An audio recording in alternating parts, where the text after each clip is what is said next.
And welcome to World Insight, coming to you live from Beijing on CCTV News. I'm your host, Tian Wei. On today's program, cracking the code after weeks of seeking Apple's help to unlock a suspect's iPhone. The FBI announces that they found their own solution and drops the case. And a fresh scandal. Police arrested more than 130 people after illegally sold vaccines in the private Chinese drug market caused a public uproar across the nation. And we begin today's show with the FBI Apple case.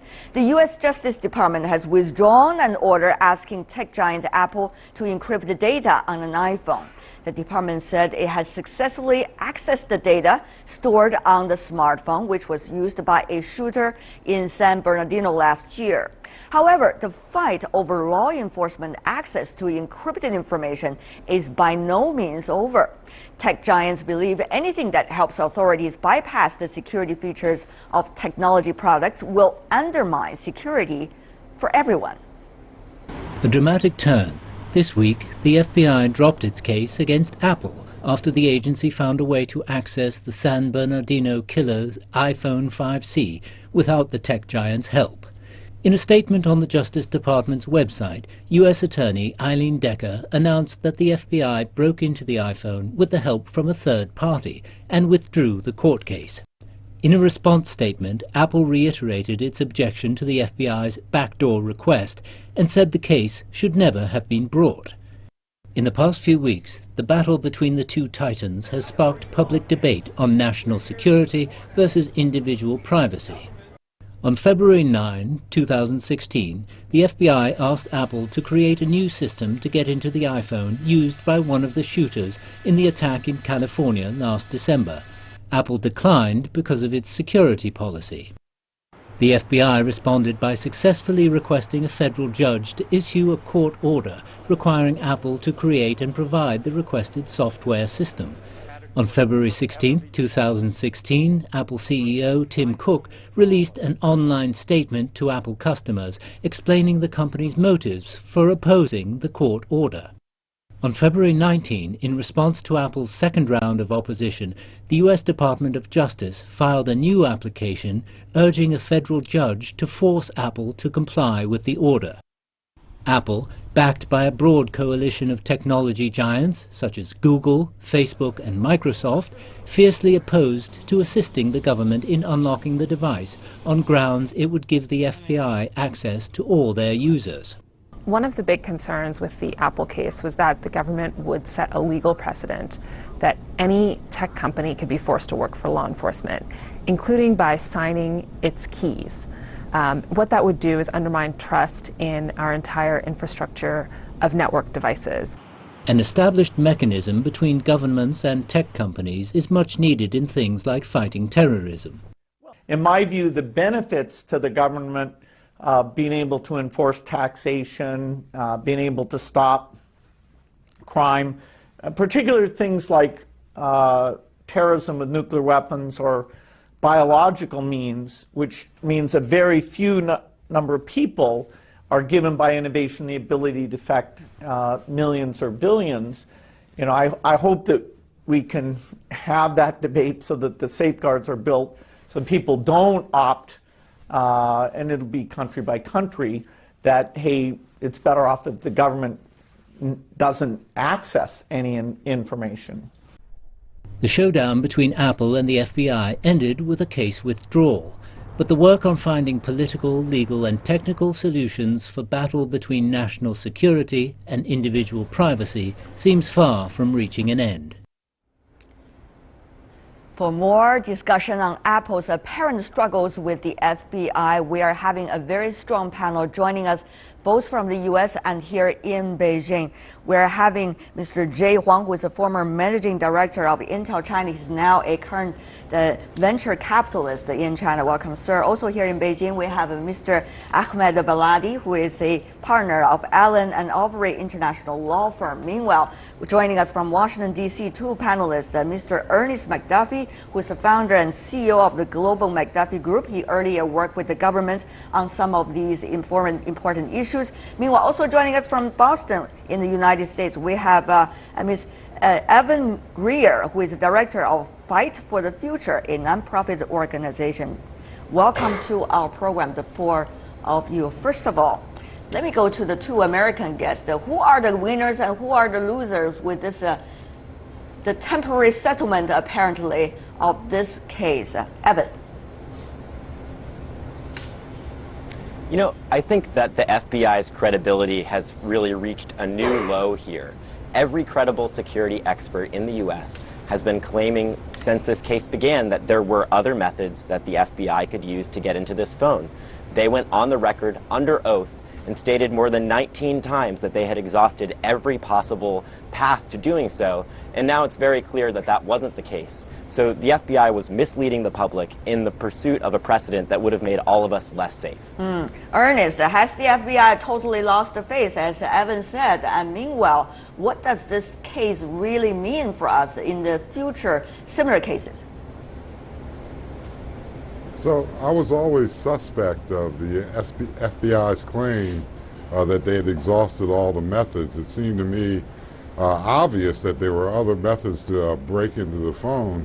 There's always some superior technological solution out there. So whether that was an intentional effort on their part or just a misunderstanding of the actual technical capabilities available to them, you know, who knows? But certainly, I think in the long run, the winner here was national security.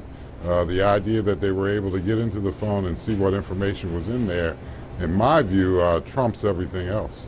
Let me come back to you, Evan. Is that really true? National security now winning over privacy of consumers in this case? You know, I think that this has been falsely framed as if it's a debate between some lofty and theoretical ideal of individual privacy and our national security. It's very important to understand that encryption and security technology is what protects our hospitals, our airports, our nuclear power plants, our water treatment facilities. If we allow the government to set a precedent that they can force private companies to punch holes in those defenses, to weaken those security practices that keep us all safe, that's not going to make us more safe from terrorism. It's going to make us more vulnerable to the types of attacks the government says they're trying to prevent. So I do think national security won in this case, but I don't think that's in conflict with our individual privacy. It's very interesting that we come back to this case. What kind of precedents are we talking about? Is this a precedence about national security winning over privacy, or this is a precedence that's really not going to be the precedence of anything, because this has not yet eventually solve the problem that we have been debating about, which is national security vis-a-vis privacy. Jay, what do you think? From what we read from Chinese media, it seems the FBI asked Apple is not whether Apple should help them to unlock this specific phone. Rather is Apple should develop some so-called backdoor capability such that all the phones can be hacked by the government or hackers. I think this is the issue. I think Apple is fighting for. I think this might actually set dangerous precedents because that systematically weakened the phone's security system, which is Apple has been trying to enhance since iPhone 1 to iPhone 6. But Ahmed, is this only a delaying of the previous debates, where the previous debates is going, or rather this is likely to be the precedence that all the cases are likely to follow? FBI would not dare anymore to ask the tech giants to provide them with access to the back door because they have lost the face this time. Yeah, I definitely think that we are just at the beginning of a long process for various reasons. And for me, the main reason is because the current legislation we have in different countries, and in particular in the US, because we need to keep in mind that this order was issued on the basis of an act which was backed in the 18th century. So it was 1789. 1789. The so-called the Writs Act. Exactly. So that's why I think that in any event, and we've seen that in Europe after the terrorist attack, I think that the US Congress will have to find a solution on that and to increase the power, the investigation power of the different agencies. So I think we're just at the beginning of the process, and we might see other situations, similar situations, where we will find to strike the balance between privacy rights and public safety. Very interesting point. Let me get back to you, Ernest. And therefore, we are only delaying an important discussion and a possible conclusion or possible showcase of stance by various parties in that regard. What does this mean for future cases, also involving, let's just say, the so-called government investigation of certain important cases? They are looking for information, and also the tech giants who they believe could provide all of these information, or at least backdoors to all of this information, Ernest.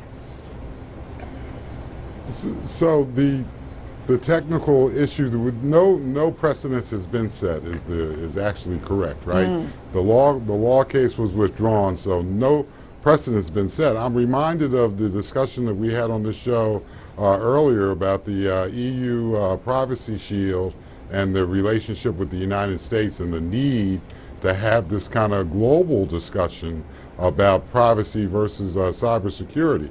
The speaker from Boston is absolutely correct. Cybersecurity protects the privacy of regular citizens in a number of different areas and needs to be able to continue to do that. The fact that the two work hand in hand doesn't eliminate the fact that there are weaknesses in all cybersecurity systems, and there will always be weaknesses in those systems. So, you know, the fact that those weaknesses are there and can be exploited either by governments or bad actors isn't going to change, which really kind of screams for the demand that policy and regulation catches up with the technological reality of today. Ahmed, what Ernest said, it's all within the United States, but what about internationally? He also mentioned, Ernest mentioned about the EU recent law, and of course that law could be used in different ways. One is to protect the national security and also privacy of the European citizens, but on the other hand, it can also be used as a trade protectionism tools against the American companies, or the other way around. So how should we understand the nature of the discussion now internationally going on related to this very specific case, Apple and FBI? Yeah. So I think there are two elements in that. The first one is we need to remember that everything which is happening is just a consequence of the Snowden case and the mass surveillance. And the European lawmakers, when they were working on the draft data protection regulation, had that in mind. That's one of the reasons why the financial sanctions are so high now with this draft regulation. And what the lawmakers were trying to achieve is just to make sure that any data being transferred outside the EU, including in the US, will be protected. And the US companies using such data will not grant access to the same to the intelligence agencies. So I think that it's true that it could be perceived as a kind of protectionism, but I think the most important reason for that is everything we've all been hit by the Snowden case, and in Europe we want to have that more protected. Europe is not alone, Asia as well, some of the other countries, China included, but the thing is, what should be the relations between international business, multinational companies, including many of those based in the United States, such as Apple, and also the US government that they need to deal with, and also the various governments around the world in which they are operating around the world with. So how should we understand this complicated relations with an interesting case study like this? This is a very complicated, as you it said, is. and in general, is every company, when you do the business in the particular country, you have to follow the local law. So whether you're MNC or not, if you're doing business in China, then you have to follow the Chinese government law. This is a common practice. However, and it's very challenging to balance and how to protect the consumer's right. And as a consumer for ourselves, and then we feel quite vulnerable. So we don't know who to trust. We probably have to choose the one which we distrust the least. And in this case, probably it's the Apple. You mean the tech giants, in which at least they have to, on the surface of public relations, deal with the concerns of the consumers? at least they have the guts to stand against the U.S. government to protect the consumer's right. At least for this time. Exactly. Let's hear what the government has to say. We have some specific quotes coming from various American officials. For example, the top federal prosecutor in California expressed the government's stance in a statement. Now, let's take a look at the quote. It remains a priority for the government to ensure that law enforcement can obtain crucial digital information to protect the national security and public safety, either with cooperation from relevant parties or through the court system when cooperation fails. That's one quote coming from the top federal prosecutor in California. Of course, that specific case is being dealt with in California. Meanwhile, FBI Director James Comey also said, quote, from the founding of this country, it was contemplated that law enforcement could go into our house with appropriate predication and oversight. To me, the logic of that means they wouldn't have imagined any box or a storage area that couldn't be entered. End of quote. Of course, that's the quote coming from an FBI official. Every one of those have their own stance. Here is what's going to be done by the tech giants. Evan, I have to go back to you because now comes a difficult question for Apple. The way that the FBI eventually found this time of getting into the specific iPhone indicated certain big vulnerability with the iPhone system itself. So should Apple ask the FBI for the means that the FBI has acquired in order to get into the iPhone and eventually mend the holes? Apple shouldn't even have to ask. If the FBI actually cares about our safety and security, they absolutely need to disclose to Apple the method that they use to unlock this phone.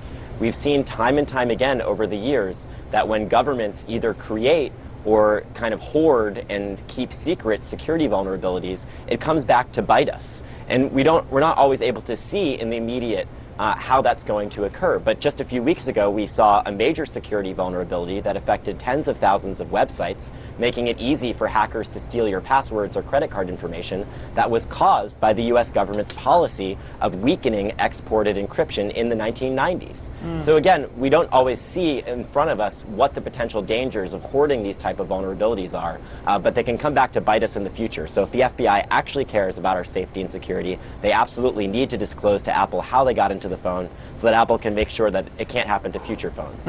Ernest, what do you think? Should the FBI classify it or should they reveal it to Apple? But the whole world now knows that the Apple system has big vulnerability as a result already. Well, again, it comes down to a question of trust. You know, we're talking now, it seems like that the government is to be distrusted and big corporations are to be trusted.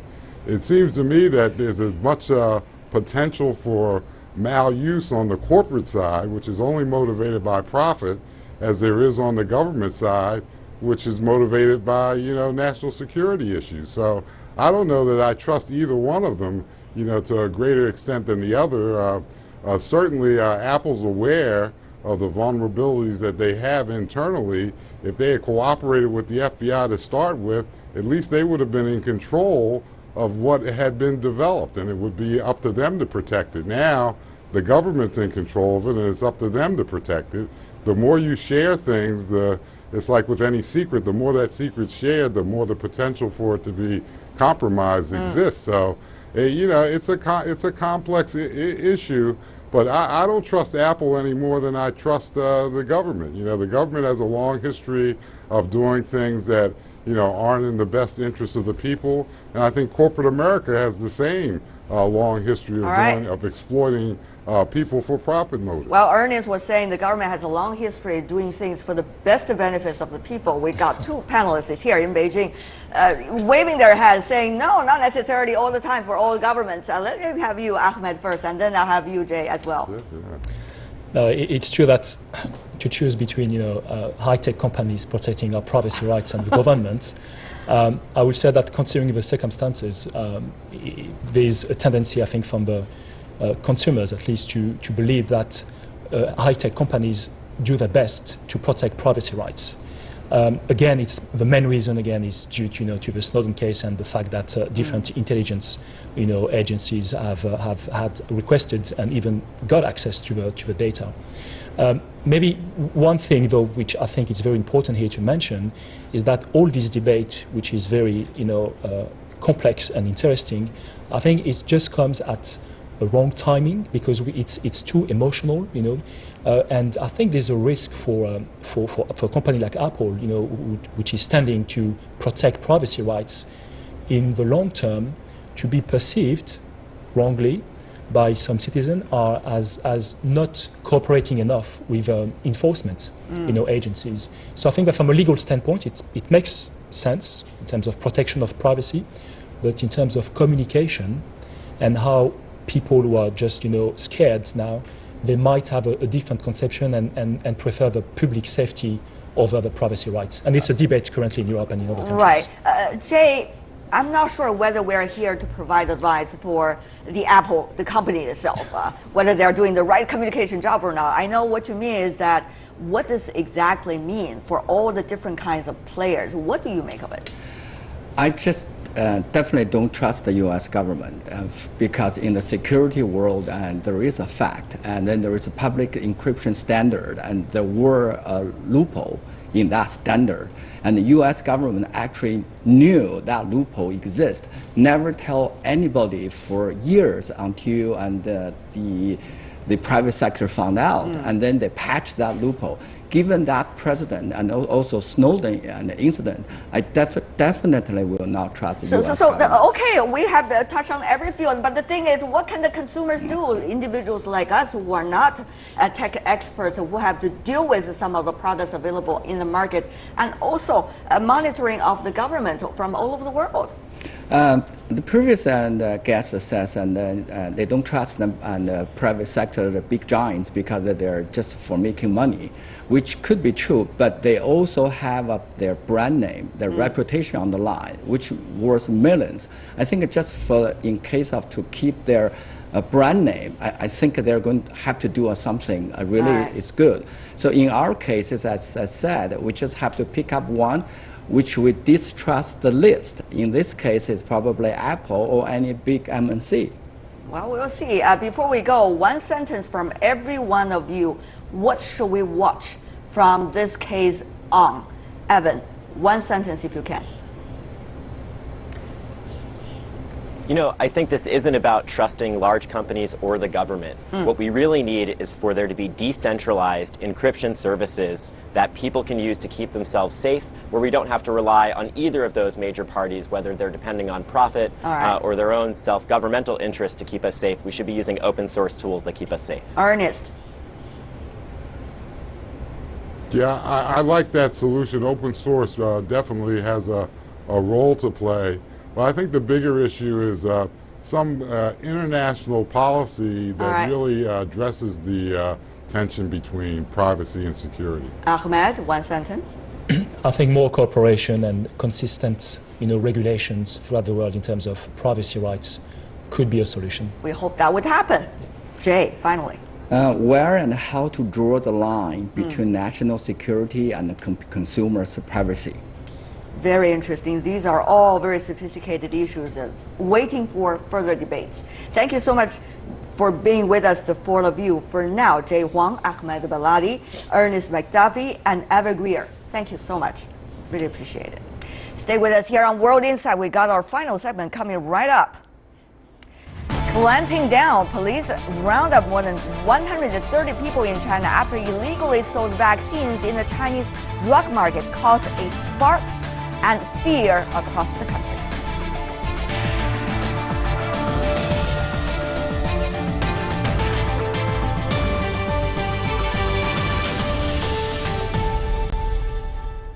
Welcome back. You're watching World Insight on CCTV News.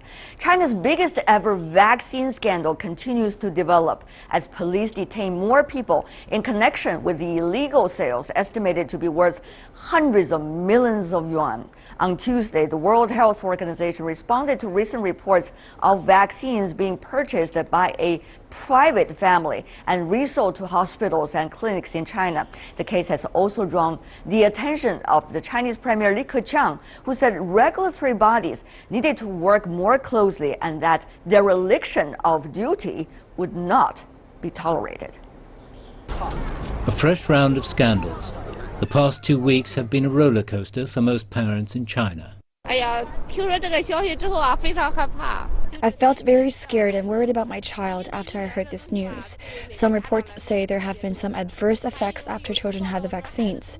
I read the news which says the vaccines provided within communities are not fake, but I'm still worried as we haven't done any research and the community hasn't told us anything.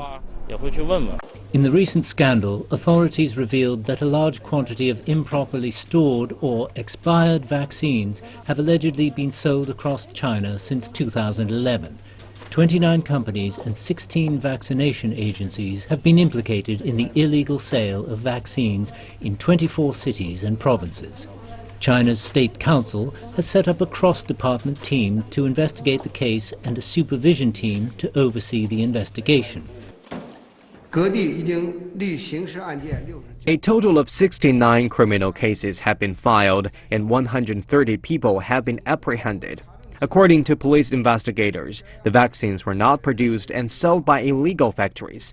Instead, they are normal vaccines sold by legal factories. Those vaccines are Type 2 vaccines, which are bought by citizens on a voluntary basis.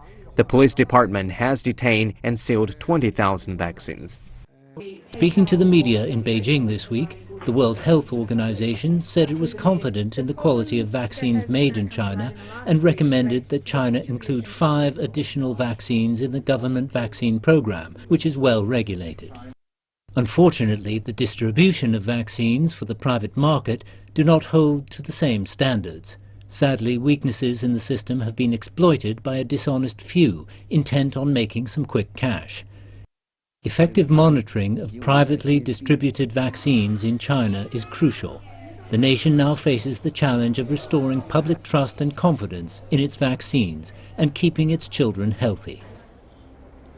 For more on China's vaccine scandal discussion, we're joined here in our Beijing studio by 2 panelists, Mr. Lance Rodwald, who is the medical officer for the expanded immunization program at the World Health Organization in China, and also here in Beijing, we are joined by Mr. Zhang Jingren, who is a professor at Tsinghua University Center for Infectious Disease Control. Welcome to both of you. Meanwhile, joining us from Washington, inside the United States, we're having Ms. Alexandra Phelan, who is an adjunct professor of public health law and ethics at Georgetown's O'Neill Institute for National and Global Health Law. Welcome to the 3 of you. First of all, Mr. Rodwald. You are here to help us to explain exactly what's going on and what might be the impact of these vaccines that we talk about, illegally traded and probably problematic. What would be the impact of it on people's health? Well, this is something we're very concerned about with this serious situation. The vaccines that are sold and the vaccines that are managed and distributed need to be held in a certain temperature range or they start to lose potency.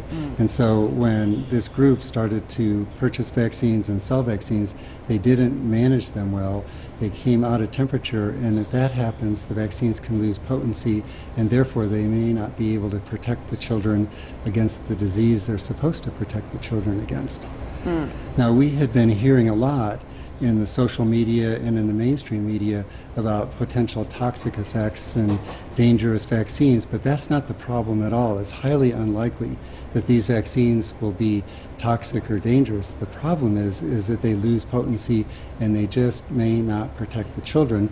Some of those children will have to be revaccinated to make sure that they are protected from vaccine-preventable diseases. Professor Zhang, the question is, at this moment, biggest one is, where have the vaccines gone to, in fact? And even though we know some of those clues, but not necessarily every clue is in the hands of the investigators. And that's probably where the danger is. Would we be able to, as well as the connected international, rather national investigators team, be able to find out? Well, I think we have to wait to see what the authorities will find out. But I think it's safe to say that the impact of this scandal can be remedied by revaccinate the children that should be vaccinated, and I think that those kids should be relatively easy to identify and revaccinate. So I think that would be the most practical and safe way to cover up the loss or impact, negative impact of this illegal vaccine scandal. Since we are an international program, so I think one crucial question is also need to be asked, which is, what about internationally? Because China at this moment is producing vaccines for the international market and domestic market as well. What about this time, these vaccines? Is there any chance, Professor Zhang, that they might be going to other countries instead of only staying in China? Well, so I'm not the expert on this area, but my limited knowledge tells me that it's unlikely this vaccine will be sold to other countries, because so far only 2 Chinese vaccines are legally sold to other countries, and all these vaccines are not included in the vaccines that are supposed to be going abroad. Ms. Phelan, coming from the U.S., I'm sure you've been observing this story from afar quite closely. What do you make of some of the important stages of investigation that is still going on right now? You understand probably that the Chinese government has already formed a joint investigating team with the forces coming from various relevant government departments and organizations, which might have an impact on the investigation. So what do you think are some of the most crucial stages that this specific investigation team need to go through in order to really find out the fundamental issues, informations, and also make sure the impact on people's health will be the least? So the interdisciplinary approach, the multi-agency approach of having law enforcement along with public health agencies such as the Chinese FDA working in close contact together is a vitally important step. And the question is I guess, why wasn't this formed earlier, given that the arrests were quite some time ago of the initial ringleaders, and then the information has been slowly coming out to the public. When was that agency, multi-agency group formed is really critical. Important thing, I guess, from a public perspective from here on is that transparency is key, that the public need to know what's happening. That delay in informing the public about how the investigation was proceeding and the fact that there even was an investigation does not help to build the public's trust in ensuring that they access these vaccines, particularly the Tier 1 vaccines that haven't been affected by this scandal. So the investigation will obviously have many different facets, but it's vital that that transparency and trust from the public and the government is key. This, of course, the incident has lead to an uproar of the public attention, shall we say. Mr. Ward, you've been in Beijing for quite some time this time, and you understand the public response. Of course, years ago, more than 10 years ago, there was a SARS outbreak in China, and there was some transparency issues. And this time, the government, it seems, specifically draw lessons from there and try to make, particularly the central government, as soon as possible, this information available to the public. But from your perspective, as an expert from WHO, even though you're an international organization not participating in the investigation itself, but you can provide some of the specific aspect for scrutiny about this investigation, and also about ways to provide transparency to the public. Well, I think that's a very good point. I mean, you have to remember, this is about vaccines.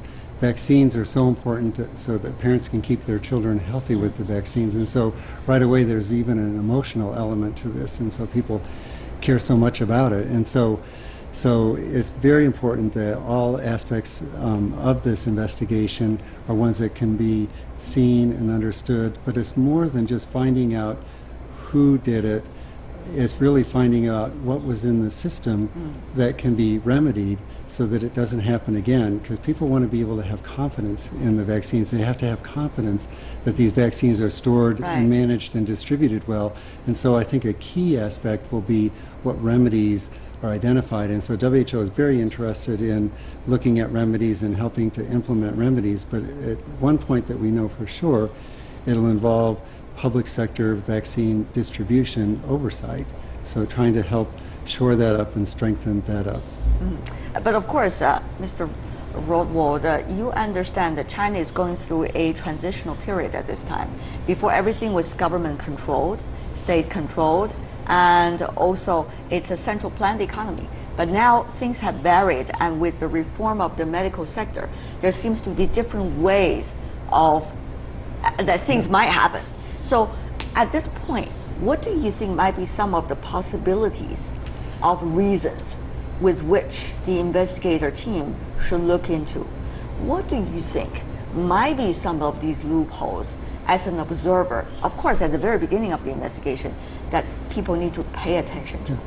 Well, there are some international good distribution practices, and these will look at all aspects of how a vaccine should be handled, stored, and distributed, and implementing the good distribution practices would be a big start. But clearly this was a criminal ring, and they were not a licensed distributor, and so you had to ask, you know, some distributors sold to this unlicensed ring, and so we'll really have to wait and see what the investigation shows for what the specific remedies are. But clearly the private sector distribution needs to be addressed. I think the point that was made earlier about the government program, the expanded program on immunization, the vaccines there, we're confident are managed, stored, and handled well. The program is a wonderful, wonderful program, and it does a great job in protecting children. So, you know, there are some possibilities too of trying to include some of the so-called Category 2 vaccines into Category 1 vaccines, where we know that they'll be managed and stored and handled well. But more important than that, the expanded program on immunization is a very equitable program. Children, rich and poor, rural, urban, migrant, local, they all have access to that vaccine, and it makes a big difference, whereas the private market vaccine is only available to those who can afford to pay for them. Of course, WHO made a specific point today about that, about the expansion of free vaccine to the general population, especially the younger generation. Let me come back to you, Mr. Zhang. Is that possible, what Mr. Rodwald coming from WHO suggested, more availability of vaccines to the general public, free of charge, or at least in a much smaller price than the so-called market price? That's one thing. The other thing is, coming from the academic circle, what do you might think could be some of the things that the investigators now working hard around the clock should look into, complementing what Mr. Rodwald just said? Well, I think in terms of investigation aspect, we have to I guess the investigators need to pay attention to the both private sector as also the regulatory systems that are part of the ring, I think, and also the hospitals that they deliver the vaccines to the people. Those guys are the like a middle person that handle the vaccine.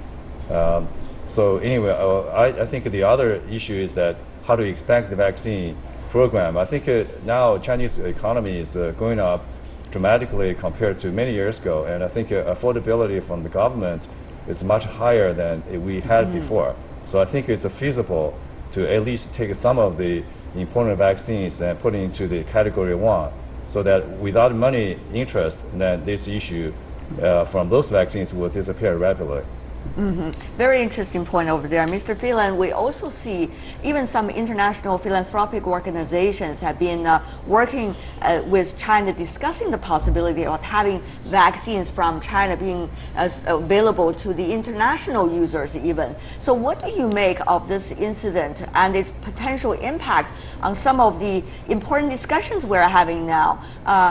Meanwhile, how to make sure that we are not seeing this specific one case as if that is the overall situation of Chinese vaccine, so that we have a right understanding, appropriate understanding of exactly what the situations are. Ms. Phelan. So, as has been mentioned, the Chinese government's sort of manufacturing and distribution of Tier 1 compulsory vaccines is actually very, very good. In 2014, the WHO and UNICEF led a joint report into the distribution process and examined that and concluded that after examination that China's distribution and cold chain process for those vaccines was excellent. Since then, we've also seen Chinese vaccines now, a couple of them come into pre-qualification, which means that they're now available to be used by international organisations in countries around the world. And that was a vitally important step, a really wonderful step for the Chinese pharmaceutical industry and the Chinese public health organisations. What the concern is now that private sector and public sector difference is mixed, and that people take their mistrust and concern from this private sector event into public sector produced vaccines. So I think what's going to be vitally important is that from these investigations and completely separate to the criminal justice process, is that the Chinese government examines how it can impart those really strong regulatory mechanisms, that management, that oversight and that enforcement on a really early level, not at a criminal stage, but enforcement from an early level of these procedures. How can they translate that to the private sector, and how important it is to ensure that despite having regulations and laws on the books, that agencies like the Chinese Food and Drug Administration are empowered financially and technically to actually carry out enforcement of these laws on the private sector. All right. And before we go, I got 20 seconds for the two guests here in Beijing. Mr. Zhang, what do you think the ultimate solution should be, and how to make sure vaccines can be available in the right way to Chinese citizens and even with international cooperation to the international population? Well, I think just to expand the current program, mandatory program, is one solution. The other is to fix the regulation loopholes. And I think overall, I think the vaccine program has been doing very well in public side. We just need to deal with the new issues with a new resolution. All right, Mr. Rodwood. I agree. I mean, there should be one standard for oversight of the distribution of vaccine. It should all be high quality standard. But on the other hand, it'd be nice to have a few more of those category 2 vaccines get promoted to be category 1, where they can be given to all children. Going back to your original argument, thank you so much for being with us, the three of you. It's a very crucial issue that we are discussing today. Lance Rodwood, Mr. Zhang Jingren, and also Ms. Alexandra Phelan. Thank you so much for the three of you for being with us. And that is all the time we have for today. If you'd like to see more of a program, visit our website. Just type in World Insight CCTV News into your search engine. You'll be able to find us, or you can also check out our YouTube channel. From me, Tian Wei, and everyone at the World Insight team, thanks for watching, and tune in again tomorrow for more insights from across China and around the world. Good night.